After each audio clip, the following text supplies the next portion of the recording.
dis, hein, et à tous, hein.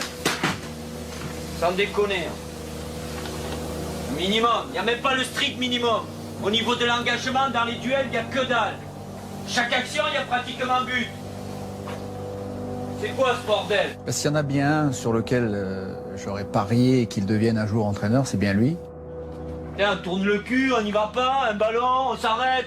On a les bras sur les hanches au bout de 5 minutes. Et puis quoi aussi? Et puis quoi? Je savais très bien que quand je basculais, j'avais une légitimité de mon passé de joueur, mais ma crédibilité en tant qu'entraîneur, j'avais tout à faire. Hein. Bonjour. En 2001, quelques semaines seulement après la fin de sa carrière de joueur, Didier Deschamps devient l'entraîneur de Monaco. Nouvelle fonction, mais toujours cette priorité, mettre en place les conditions du contrôle de son groupe d'abord. Il a généralement 3-4 relais dans le vestiaire. Des mecs comme moi, je veux dire le capitaine avec 2-3 mecs forts dans le caractère.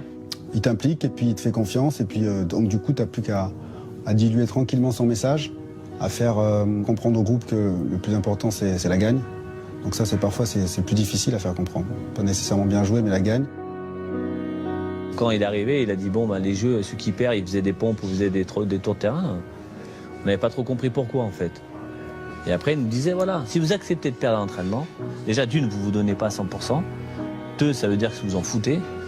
Et trois, ça veut dire que vous n'allez toujours pas haïr cette défaite, mais l'accepter. Celui qui rassemblait ses coéquipiers doit désormais apprendre à fédérer ses joueurs à sa manière. On fait un stage en Bretagne et on discute comme ça, on finit de courir et...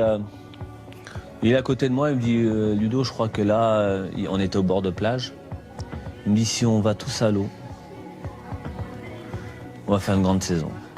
Et là, on commence à dire bah les gars, on commence à chauffer, on commence à se mettre en slip et on commence à y aller, on court. Ah, comme si c'était ouais là les gars, là on est ensemble et on va aller jusqu'au bout. Et Didier m'a dit bah là, on peut aller à la guerre. Là cette année on va aller à la guerre parce que tout le monde est présent. Il a fait ça pour tester qui c'est qui allait être avec lui ou pas, ou derrière lui. La prophétie se vérifie. La saison qui suit, Monaco surprend l'Europe et atteint la finale de la Ligue des Champions. Une première prouesse pour Deschamps l'entraîneur, qui part ensuite à la Juventus Turin, avec à la clé une remontée en Serie A en 2007. Puis il rejoint Marseille. Pour sa première saison sur le banc, il remporte un titre, attendu depuis 17 ans. Quel est donc le secret de sa méthode? Il arrive à vous amener à un objectif commun et à vous concentrer toute l'année sur cet objectif. Ça passe par des discussions collectives, des entretiens individuels, des fois des discussions assez dures. Je peux être très dur. Il ne fait pas de critique individuelle en groupe, extrêmement rare. Par contre, en tête-à-tête, il en fait. Et là, en général, le joueur il passe un mauvais quart d'heure. Autre instant charnière, la causerie d'avant-match. J'adore. C'est un moment important. Parce que je prépare, parce que voilà, après, on peut faire des causeries de 45 minutes. Moi, je sais que l'autonomie en face de moi, elle est limitée. Elle a toujours été, même quand j'étais joueur. C'est compact, tu ressors de sa causerie, t'as l'impression que t'es le meilleur joueur du monde. Hein.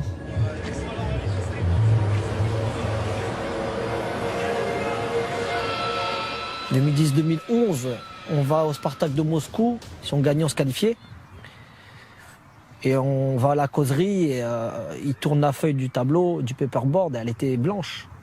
Et il nous a dit ce soir on gagne, on rentre chez nous. Voilà, donc c'est une sérénité.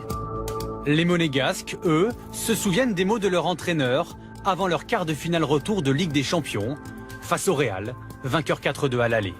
Je peux vous assurer que dans leur tête, ils sont persuadés qu'ils sont déjà qualifiés. Vous êtes prêts. Faites-leur subir, qu'ils subissent. Et après, tout peut vite changer. On avait repris de voler parce que j'avais dit si on prend un but, on est mort. Et il est revenu dessus pendant la causerie, il a dit si on prend un but, non, il faut marquer 3 buts. Même dans le scénario le pire, c'est-à-dire qu'ils marquent rapidement, rien n'est fini. Ils croient jusqu'au bout. Ça ne change rien. Allez, à fond. Le discours touche. Ce jour-là, Monaco l'emporte 3-1 et se qualifie. Savoir stimuler, bousculer aussi. Comme lors de la demi-finale contre Chelsea la même année. Eux, ils jouent une demi-finale de Champions League, les mecs. Eux, ils la jouent. Nous, on la joue pas. On l'a joué 10 minutes. On les regarde. Alors, si vous avez pris le tremblant, vous me le dégonflez, je vous le dis. Quand on bafoue le football quelque part, les principes de base, la solidarité, l'envie, l'abnégation, le courage, enfin tout ce que tu veux, c'est le mettait hors de lui. Ce qui ne lui plaît pas aussi, c'est de ne pas retrouver une équipe combative sur le terrain. Voilà, de mouiller le maillot, et de courir ensemble et de se battre. Quand on n'a pas le ballon, c'est le problème de tous. Et si on ne défend pas tous ensemble, on est mort. Mort. Mort. On tourne le dos, on laisse passer, on dirait que c'est le Brésil. Putain, les mecs, oh. La tirade produit encore son effet. Et ce soir-là, Monaco s'impose. Les Monégasques ne seront battus qu'en finale par Porto. Didier Deschamps aurait-il trouvé la clé pour tirer le meilleur de ses joueurs? Une formule vraiment infaillible. Tout le monde ne va pas l'aimer, parce que sa façon d'être, ou voilà, il y a avec des joueurs, ça passera pas.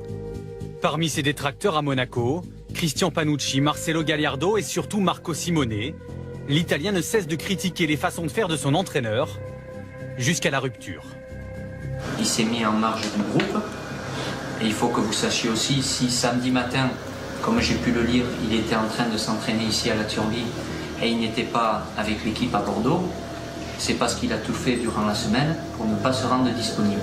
C'est une personnalité, Marco, et donc chacun voulait montrer sa personnalité. Donc il voulait qu'il y en ait un qui soit plus que l'autre. Mais bon, l'entraîneur, c'est celui qui a raison. Mais j'en ai perdu en route. Ou ils se sont égarés.